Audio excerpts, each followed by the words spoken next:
City mirror, आपका अपना channel. हर छोटी बड़ी खबर पर नजर। City mirror.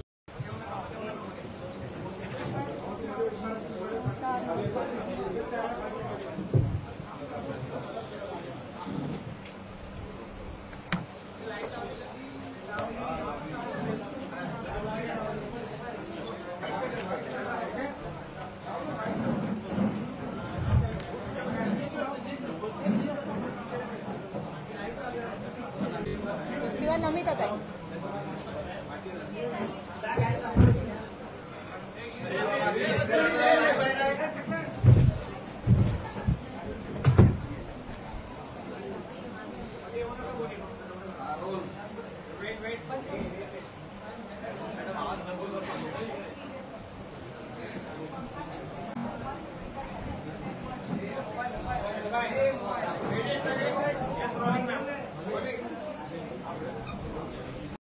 करू मध्ये ठेवू।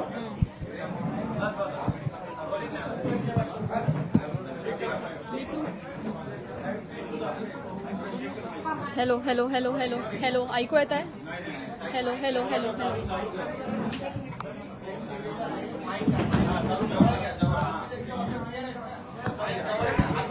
हॅलो। आता थोडा वेळ घेऊन खायचा।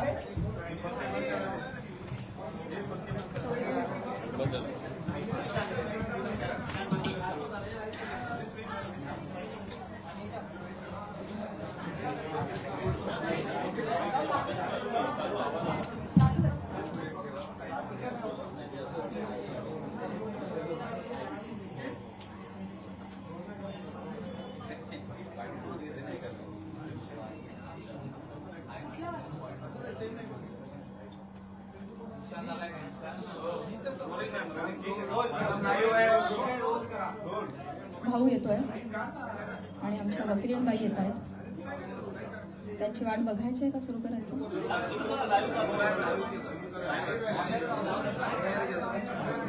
सगळ्यांना नम्रतापूर्वक नमस्कार। इतक्या मोठ्या संख्येने तुम्ही सगळेजण आलात, शॉर्ट नोटीसवर आलात, मनापासून धन्यवाद। तुम्हा सगळ्यांना आज आपण इथे का जमलोय हा विषय माहिती आहेच आहे। बीड जिल्ह्यातील माननीय आमदार श्री सुरेश धस यांनी काल प्रसार माध्यमांशी बोलताना जी काही टिप्पणी केली त्या संदर्भात तीव्र निषेध व्यक्त करण्यासाठी आज मी तुम्हा सगळ्यांसमोर आलेली आहे। काल नाही तर गेले 1.5 महिन्यापासून हा सगळा प्रकार चालू आहे आणि गेले 1.5 महिने अत्यंत शांततेनं मी या सगळ्याला सामोरी जाते। सगळ्या ट्रोलिंगला, सगळ्या निगेटिव्ह कमेंट्सना, आणि ही माझी शांतता, माझी मूकसंमती नाहीये। मी माझ्यासारख्या अनेक महिला, कलाकार या सगळ्यांची ही हतबलता आहे। हे शांत राहणं तुम्हा सगळ्यांमुळे कुठे ना कुठेतरी आमच्यावर बेतलेलं आहे। एक व्यक्ती आपल्या कुठल्या तरी रागाच्या भरात, उद्वेगाच्या भरात काहीतरी बरळून जाते, त्यानंतर त्या 2 वाक्यांचा मीडिया 1000 व्हिडिओ करतो, तेवढेच शब्द पकडतो, त्याच्यावर 1000 व्हिडिओज बनतात युट्यूब चॅनल्सवर। मग एका सेलिब्रिटीला त्याच्यावर वक्तव्य करणं भाग पाडलं जातं, मग ती बोलते, मग परत पहिल्या व्यक्तीला वाटतं आता आपण बोललंच पाहिजे, मग ती परत व्यक्ती बोलते, मग आता परत बोलणं क्रमप्राप्त होतं कारण आता नाही बोलली का, गप्प बसली का, मागे हटली, मग ही परत व्यक्ती बोलते। ही चिखलफेक चालू राहते, महिलांची अब्रू निघत राहते आणि सगळ्यांचं मनोरंजन होतं। हे होऊ नये, सगळ्या समाज माध्यमांसमोर ही चिखलफेक होऊ नये म्हणून मी यात पडले नाही। मी शांत बसणं हा पर्याय स्वीकारला, या गटारात मी दगड टाकणं योग्य समजलं नाही। ऑल्सो मला असं वाटलं की हा विषय इतका खोटा आहे, ही गोष्ट इतकी धादांत खोटी आहे, त्याला काही बेस नाही। एका सांस्कृतिक कार्यक्रमामध्ये सत्कार स्वीकारताना काढला गेलेला एक फोटो, ती आमची एकमेव भेट, धन्यवाद, हा एकमेव एकमेव संभाषण, एक शब्द याच्यावरून एवढी आवई उठावी, त्याला मी का प्रत्युत्तर देऊ? जेव्हा त्या गोष्टीवर मी भाष्य करते, 10 लोकांपर्यंतची गोष्टी 1000 लोकांपर्यंत पोहोचतात. ती जर गोष्ट खोटीच असेल तर ती किती काळ टिकणार? त्या गोष्टीला आपण किती महत्व द्यायचं? म्हणून मी त्या गोष्टीकडे दुर्लक्ष केलं. शांत बसणं मी योग्य समजलं. आणि याला भरपूर साथ होती ती मी ज्या व्यक्तींबरोबर काम करते, ज्या संचाबरोबर काम करते, माझं कुटुंब, माझा मित्रपरिवार, सगळे आप्तेष्ट, महाराष्ट्रातली जनता, प्रेक्षक ज्यांचं प्रेम आहे माझ्यावर. कोणीही माझ्यावर एका शब्दानेही कधी शंकेच्या दृष्टिकोनातून पाहिलं नाही, कधीही मला विचारलं देखील नाही. प्रत्येक जण भेटला त्यावेळी हे म्हणाला, प्राजक्ता योग्य करतेस, शांत राहा, धीरानं सामोरी जा. या अशा आवया उठतात आणि निघून जातात, सरपास होतात, तू शांत राहा, धीरानं सामोरी जा. ह्या सगळ्यांचा माझ्यावरचा विश्वास नाही. मी आधी पूर्ण करेन माझं सगळं. माईक मध्ये सर्व इको होतो, त्याच्यामुळे तुम्ही फक्त माईक तुम्ही बोला. Sorry for interrupt.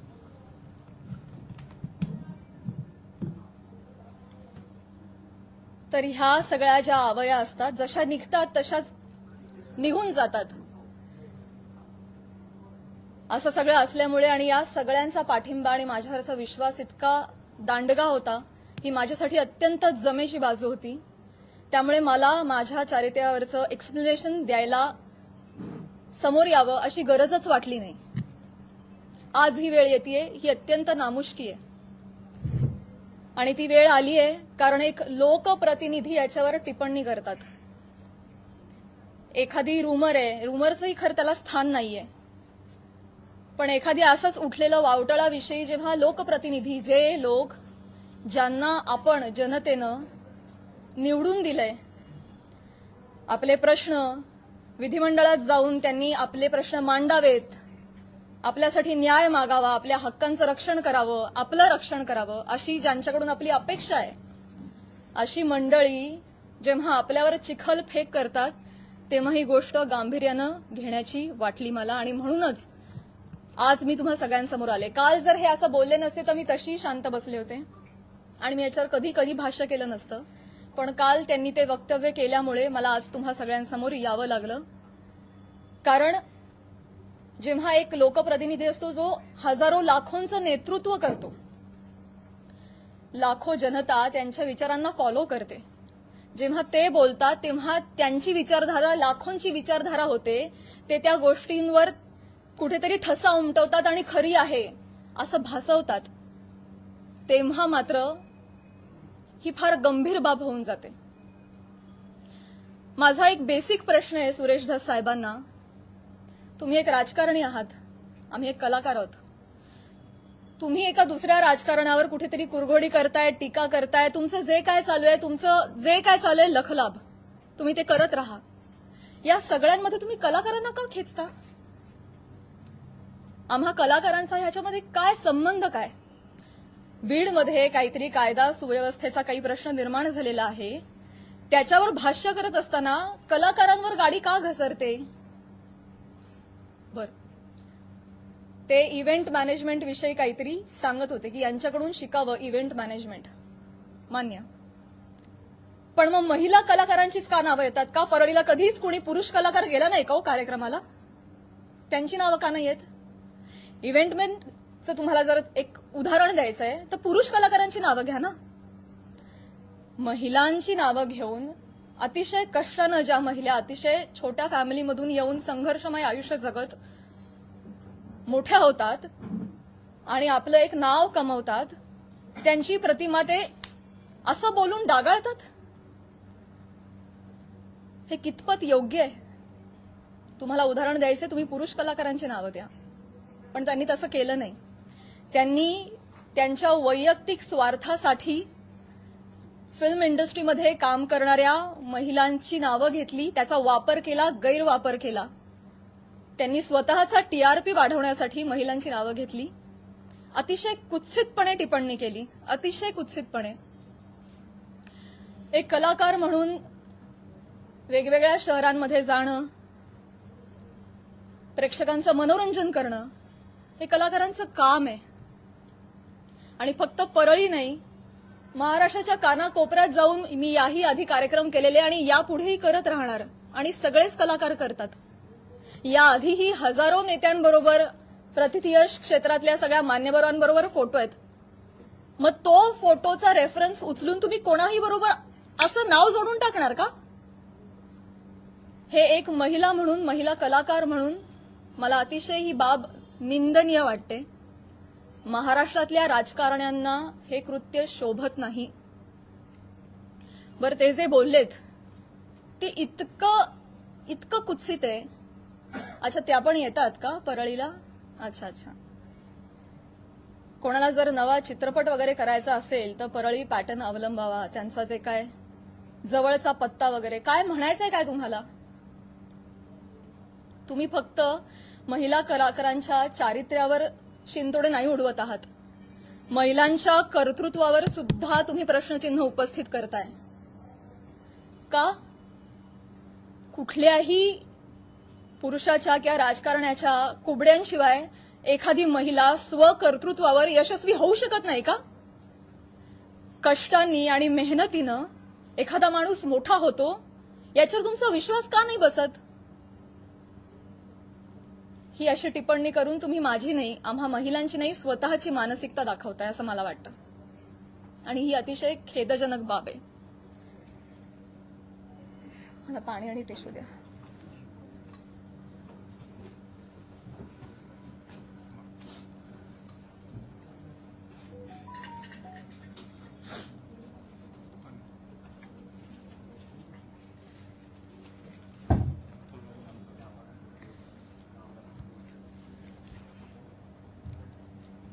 महिलांची अब्रू, इस्पेशली फिल्म इंडस्ट्री मधल्या महिलांवर फार सॉफ्ट कॉर्नर, फार सॉफ्ट टार्गेट कोणी यावं, पटकन नावं घेऊन जावं. तुम्ही तुमच्या राजकारणासाठी मी विनंती करते, तुमच्या वैयक्तिक राजकारणासाठी तुम्ही फिल्म क्षेत्रामधल्या महिलांच्या नावाचा गैरवापर करणं बंद करावं अशी मी त्यांना विनंती करते. आणि ज्या कुत्सितपणे त्यांनी टिप्पणी केली आहे, या सगळ्या गोष्टीचा प्रसार माध्यमांसमोर हशा पिकवण्यासाठी त्यांनी उपयोग केलेला आहे. हे वागणं महाराष्ट्रातल्या राजकारण्यांना शोभत नाही. ही अतिशय निंदनीय बाब आहे. आणि म्हणूनच ज्या कुत्सितपणे त्यांनी टिप्पणी केली आहे आणि हशा पिकवलाय, प्रसार माध्यमांसमोर कसं बोलावं, काय बोलावं याचं ज्यांना भान नाहीये त्यांना मी विनंती करते की त्यांनी तितक्याच विनम्रतेनं माझी जाहीर माफी मागावी. आणि फक्त माझीच नाही, माझ्याबरोबर अनेक महिलांचा त्यांनी चुकीचं नाव घेऊन उल्लेख केलेला आहे. आणि या गोष्टीचा एक उपयोग करून मी त्यांना हेही सांगू इच्छिते की अशा पद्धतीनं कुठल्याही राजकीय गोष्टीसाठी फिल्म इंडस्ट्रीमधल्या महिलांच्या नावाचा गैरउपयोग होता कामा नये. पुढे जाऊन मी हेही सांगू इच्छिते, मी आज महिला आयोगाकडे तक्रार केलेली आहे. फोन सायलेंट करा. महिला आयोगाकडे दुपारी तक्रार नोंदवलेली आहे. मी त्यांनाही रिक्वेस्ट केलेली आहे की कायद्याच्या चौकटीत राहून तुम्ही याच्यावर योग्य ती कारवाई करावी. मी देखील कायदेशीर कारवाई करत राहीन. याचबरोबर माननीय मुख्यमंत्री साहेब, उपमुख्यमंत्री साहेब यांना देखील मी विनंती करते, काय या दोन व्यक्ती दोन वाक्य बोलून गेल्या, पण प्रसार माध्यमं तेवढीच दोन वाक्य घेऊन त्याचे 1000 व्हिडिओ बनवतात. इतके वाईट मथळे देतात, हेडलाईन्स देतात. समोरच्या माणसाच्या आयुष्यात तुमच्या या मथळ्यांमुळे एक वादळ येऊ शकतं, त्यांच्या करिअरवर परिणाम होऊ शकतो, त्यांची प्रतिमा डागाळली जाऊ शकते, त्यांचं करिअर बर्बाद होऊ शकतं, ते डिप्रेस होऊ शकतात, ते आत्महत्या करू शकतात. तुम्हाला काळजी वाटत नाही या गोष्टीची? आपण आपला टीआरपी वाढवण्यासाठी, आपण आपला एक सेट टार्गेट अचीव्ह करण्यासाठी कुठल्या थराला जाऊन बातमी करतो, त्याचं किती वेगवेगळ्या पद्धतीनं. आता फॉर एन एक्झाम्पल, कालच मी बातमी वाचली आणि ती इतकी हर्टफुल होती. बीडमधील हत्या प्रकरणात आता प्राजक्ता माळींचंही नाव जोडलं जातंय. काय संबंध, काय दोन गोष्टींचा? आपण काय हेडलाईन्स करतो त्याचा समोरच्या माणसावर. ही माझी आई रात्रभर झोपली नाही, 1.5 महिना मला वाटत नाही तिला शांत झोप लागली असेल. एक कमेंट नाही जी यांनी वाचली नाही. हा माझा भाऊ, यांनी सोशल मीडिया बंद करून टाकला, सगळे अकाउंट्स डिलीट केले. आज हा प्रसंग फक्त माझ्याशी निगडीत राहिलेला नाहीये, हा माझ्या कुटुंबावर त्याचा परिणाम होतोय आणि अत्यंत वाईट परिणाम होतोय. समाजामध्ये अशा पद्धतीनं प्रतिमा डागाळली जाणं एका मुलीची आणि स्पेशली फिल्म क्षेत्रामध्ये काम करणाऱ्या मुलीची, ह्याला तोंड देणं अजिबात सोपी गोष्ट नाहीये. तुम्ही सगळेजण हे समजू शकता. तर तुम्हा सगळ्यांना ही विनंती आणि माननीय मुख्यमंत्री साहेबांना ही विनंती की त्यांनी याबाबत काहीतरी ठोस कारवाई करावी. बेसलेस पुरावा कुठलाही असल्याशिवाय कोणीही बातमी करू नये अशा पद्धतीचे त्यांनी आदेश द्यावेत. या निमित्तानं मी करुणाताईंना सुद्धा विनंती करू इच्छिते आणि हे सांगू इच्छिते की तुम्ही स्वतः एक महिला आहात. तुम्हाला महिलांना होणारा त्रास तुम्ही समजू शकता.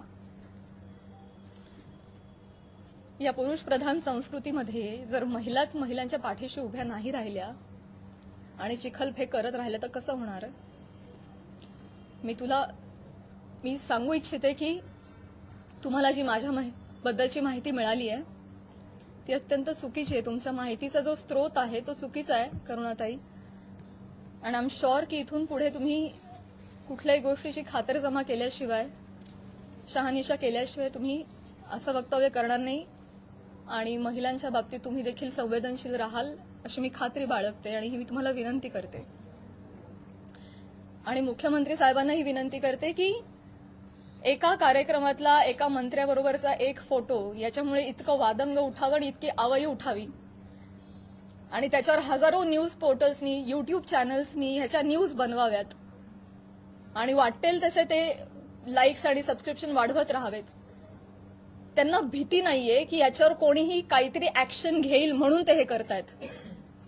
म्हणून अशा पद्धतीनं महिला कलाकारांची अब्रू वेशीला टांगली जाते. तर याबाबत काहीतरी कडक कारवाई त्यांनी केली पाहिजे. आणि असं जर होत राहिलं, आता 1000 कार्यक्रमामध्ये 1000 माणसांबरोबर नावं जोडली गेली तर मला सांगा इथून पुढे कलाकार सुद्धा कुठल्याही राजकीय नेत्यांनी आयोजित केलेल्या कुठल्याही सांस्कृतिक कार्यक्रमाला जातील का हो? ते सुद्धा धजावणार नाहीत. पुढची भविष्यातली मंडळी सुद्धा विचार करतील, अरे कलाक्षेत्रात पाठवायला नको पोरांना, ते काय बरं नाही. आमचं कलाक्षेत्र बदनाम नाहीये, ही सगळी मंडळी त्याला बदनाम करतात. आम्ही मनोरंजन करण्याचं काम करतो, तुम्ही आमची नावं मनोरंजनासाठी वापरता, स्वार्थासाठी वापरता, स्वतःचा टीआरपी वाढवण्यासाठी वापरता. हे अत्यंत चुकीचं आहे. आणि स्पेशली महिलांची नावं पटकन कशी तोंडावर येतात, पुरुषांची नावं का येत नाहीत, यासाठी एक टूल बनवलं जातंय महिला कलाकारांना. ह्याबद्दल मला खेद वाटतो. आणि मी पुन्हा एकदा सांगेन की मुख्यमंत्र्यांना विनंती की तुम्ही याबाबत ठोस कारवाई करावी, आदेश द्यावेत. सुरेश दसांना मी विनंती केलेलीच आहे की त्यांनी जाहीर माफी मागावी. आणि या निमित्तानं मी प्रसार माध्यमांना सुद्धा विनंती करेन. मी पुन्हा तेच बोलते. अनेक युट्यूब चॅनल्स, माझी सोशल मीडियाची टीम लीगल नोटीस पाठवून थकली. एक युट्यूबचा व्हिडिओ डाऊन होतो तर 3 रोज नव्याने उभे राहत होते. तर एखाद्या गोष्टीचा एक संदर्भ घेऊन तुम्ही वाटेल ते मथळे देऊन जे न्यूज करता, तुम्ही सुद्धा कुठेतरी या बाबतीत स्पेशली महिलांच्या चारित्र्यासंबंधात असलेल्या गोष्टींवर तुम्ही तरी संवेदनशीलता दाखवणार आहात की नाही? टीआरपीसाठी, तुमचं टार्गेट कंप्लीट करण्यासाठी किती खालच्या थराला जाऊन तुम्ही बातम्या करता, हे योग्य आहे का? असे मला तुम्हालाही प्रश्न विचारायचे आहेत आणि तुम्हालाही विनंती करायची आहे की आपण सुद्धा एक सभ्यतेची पातळी सोडली नाही पाहिजे. आपण महाराष्ट्रात राहतो, महाराष्ट्र अतिशय सुज्ञ मंडळींचा प्रदेश आहे आणि तुम्ही कोणीही अशा पद्धतीनं मुळात आदेश आले पाहिजेत, त्याच्यावर ठोस कारवाई झाली पाहिजे. आणि आपण एक माणूस म्हणून सुद्धा, एक मराठी माणूस म्हणून सुद्धा आपण सुद्धा आपल्याला काहीतरी नियम घालून घेतले पाहिजेत असं मला वाटतं. मी माझं पूर्ण करते भाऊ. या निमित्तानं महाराष्ट्रातल्या जनतेला सुद्धा मला म्हणायचं आहे की आपण आता एआयच्या जमान्यात आहोत. सोशल मीडियावर वाटेल तसे लोक व्यक्त होतात. मॉर्फ करणं, video, photo call recordings fake generate करणं, फेक चॅट्स करणं हे अतिशय सोपं आहे. डाव्या हाताचा मळ आहे. आता हे फार अवघड नाही राहिलेलं आहे. तर महाराष्ट्रातल्या जनतेनं सुद्धा सतसत विवेकबुद्धी जागरूक ठेवावी आणि आपण सोशल मीडियावर कसे व्यक्त होतो याची सभ्यता पाळावी. आपल्या आई बहिणीच्या बाबतीत जर अशी गोष्ट घडली असती तर आपण असं लिहिलं असतं का, असं त्यांनीही विचार करावा. सारासार विचार करून व्यक्त व्हावं. सगळ्यांनीच ही जी बाब आहे ती अतिशय गांभीर्यानं घ्यावी. इथे मी फक्त माझ्या न्यायासाठी नाही बोलत आहे.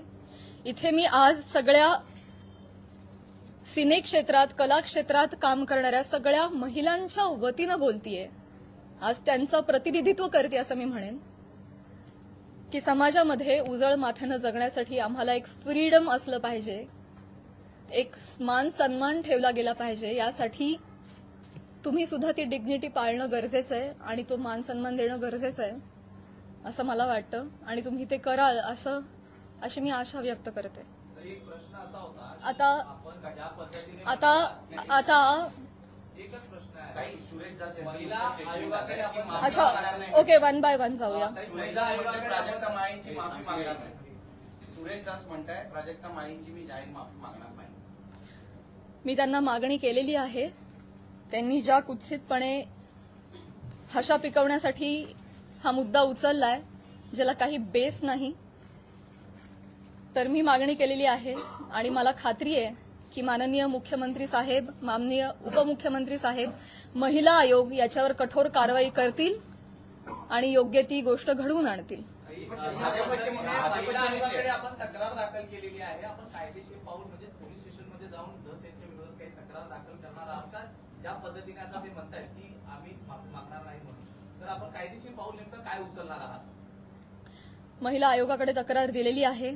आज किंवा उद्या मुख्यमंत्री साहेबांची भेट मला मिळणार आहे. त्यांना समक्ष जाऊन मी पत्र देणार आहे. उपमुख्यमंत्री साहेबांना जाऊन भेटणार आहे. त्यांना देखील समक्ष जाऊन पत्र देणार आहे, निवेदन करणार आहे.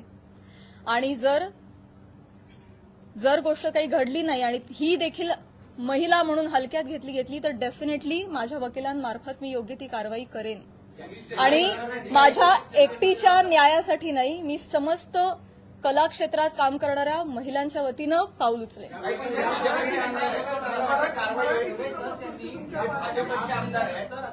मुख्यमंत्री गृहमंत्री कारवाई करतील असं वाटतं. आता तुम्हाला एक चान्स दिला ना, बाकीच्यांना पण चान्स. या प्रकरणाची सुरुवात तुम्ही उल्लेख देखील केला, करुणा मुंडे यांच्या व्हिडिओपासून झाली होती. तर तुम्ही सुरेश दस यांच्यावरती कारवाई करावी अशी मागणी करताय. करुणा मुंडे यांची तक्रार तुम्ही महिला आयोगाकडे केली का किंवा करणार आहात का? मी ऑलरेडी त्यांना देखील नोटीस पाठवली आहे, करुणाताईंना तेव्हाच पाठवली आणि त्यानंतर त्यांनी काही वक्तव्य केलं नाही, त्या शांत बसल्या. त्यामुळे मी पुढे काही त्यांच्यावर कारवाई केली नाही. डेफिनेटली आहे. मराठी चित्रपटसृष्टी सगळे कलाकार खंबीरपणे माझ्या पाठीशी आहेत आणि मी सगळ्यांचं नेतृत्व करेन.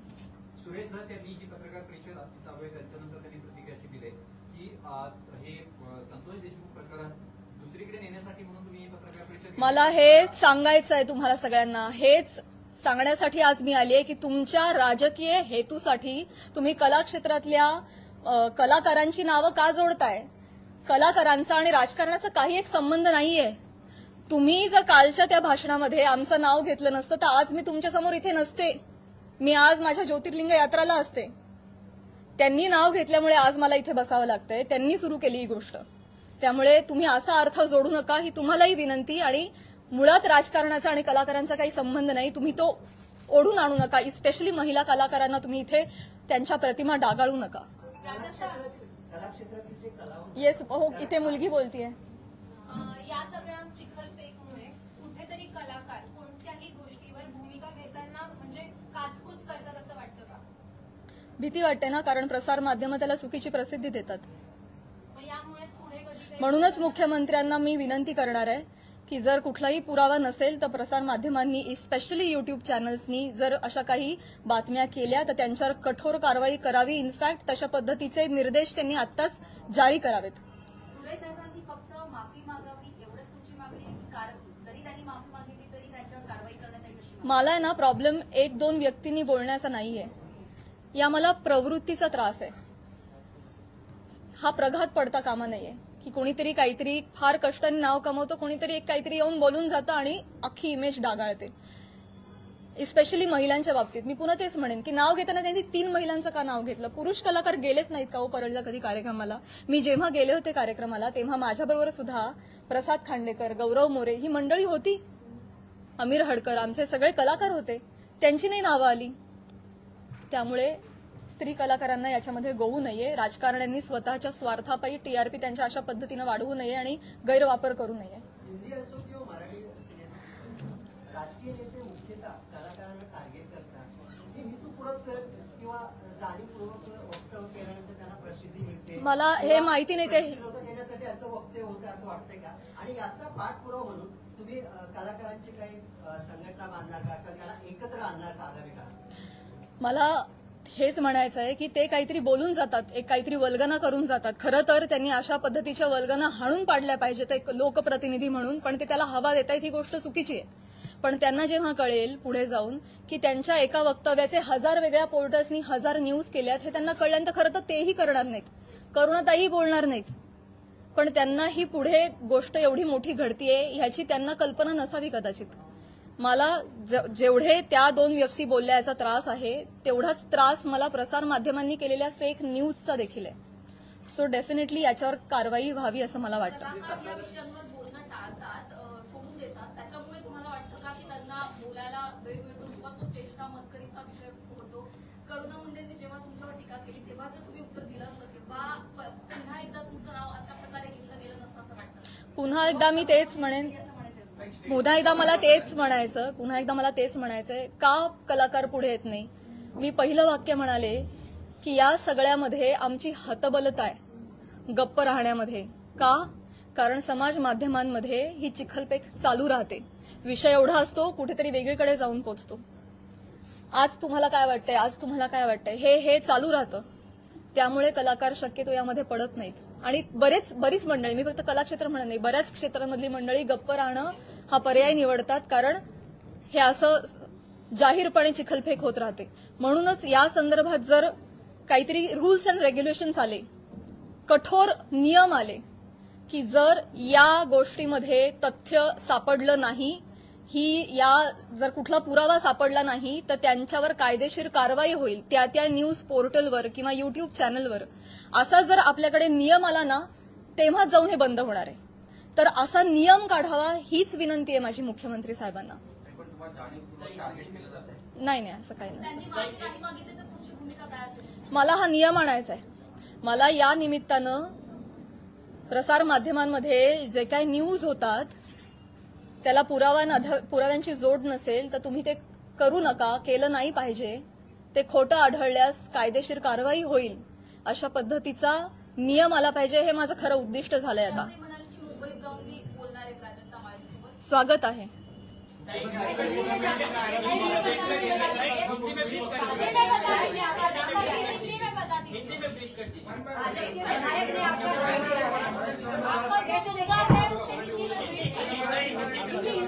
ओके, एका पत्रकाराला एकच देते. एका पत्रकाराला 4 वेळा संधी नाही मिळू शकणार.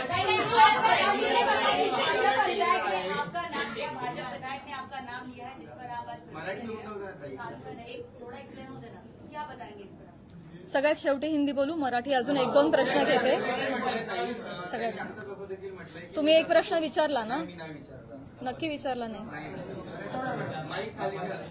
त्यांनी असं देखील म्हटलंय की मी असं कोणतंही ऑब्जेक्शन घेण्यासारखं वक्तव्य बोललेलो नाही आणि माझ्यासाठी प्राजक्ता माळी हा विषय संपलेला आहे असं देखील वक्तव्य केलेलं आहे. काय सांगा? मी ते बघितलं नाही, परंतु अच्छा त्या पण आल्या का, येतात का परळीला? अहो परळीला नाही, सबंध महाराष्ट्रात फिरतो आम्ही, देशाबाहेरही कार्यक्रमाला जातो. परळी पॅटर्न, जवळचा पत्ता, तुम्हाला जर चित्रपट बनवायचा असेल तर परळी पॅटर्न म्हणजे म्हणायचं काय? हे डेफिनेटली अतिशय निंदनीय वाक्य आहेत, अतिशय डिरोगेटरी आहेत. या मागचा सूचित अर्थ कळू नये इतका महाराष्ट्र आणि मी दुधखुळी नाहीये. त्यांना जे आडून बोलायचं होतं हे सगळ्यांना कळतंय. त्यामुळे परळीला येतात म्हणजे मी काहीच बोलू नये असं नसतं. नुसतं ताई म्हणून काही होत नाही. त्याच्या अवतीभवती तुम्ही जे हातवारे करता, तुमचे जे हावभाव असतात, एका महिलेचं चारित्र्य एवढ्या रिॲक्शननी सुद्धा डागाळू शकतं. समाज माध्यमांसमोर, प्रसार माध्यमांसमोर हशा पिकवण्यासाठी त्यांनी हा मुद्दा वापरलाय, तो डेफिनेटली अतिशय निंदनीय आहे, अतिशय खालच्या पातळीचा आहे आणि तो चुकीचा आहे, याचा मी निषेध करते.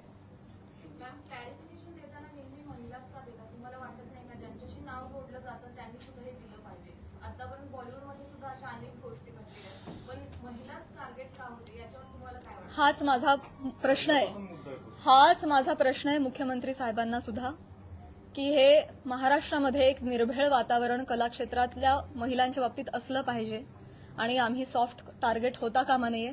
कुठल्याही राजकीय व्यक्तींच्या स्वार्थापायी आमच्या नावांचा गैरवापर झाला नाही पाहिजे, हीच तर माझी विनंती आहे. आणि हे दुःख आहे, आज मला माझ्या चारित्र्याच्या क्लॅरिफिकेशनसाठी प्रेस कॉन्फरन्स घ्यावी लागते, हीच निंदनीय गोष्ट आहे. हे महाराष्ट्रात होत आहे, सावित्रीच्या लेकींबाबत होत आहे, मला याचं दुःख आहे. करुणा मुंढेंनी